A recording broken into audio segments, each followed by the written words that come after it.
Tiap-tiap tahun saya dah berlarak depan Sultan Kedah. Merdeka. Sultan Kedah duduk atas kerusi lembut tu bangkit tepuk tangan. Ni macam ni punya rupa nak bergerak atas raya. Kalau JPJ tengok tak kena raya pun, cerita dah. Tapi kata kita TikTok. Bukan kata hak si kena tak ada apa semua tak ada kan. Kita nak cakap ni benda bukan tak. Nampak?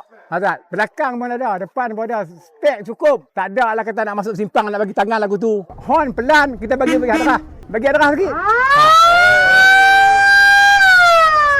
Saya ambil 2016 kereta ni. 2018 baru boleh berjalan.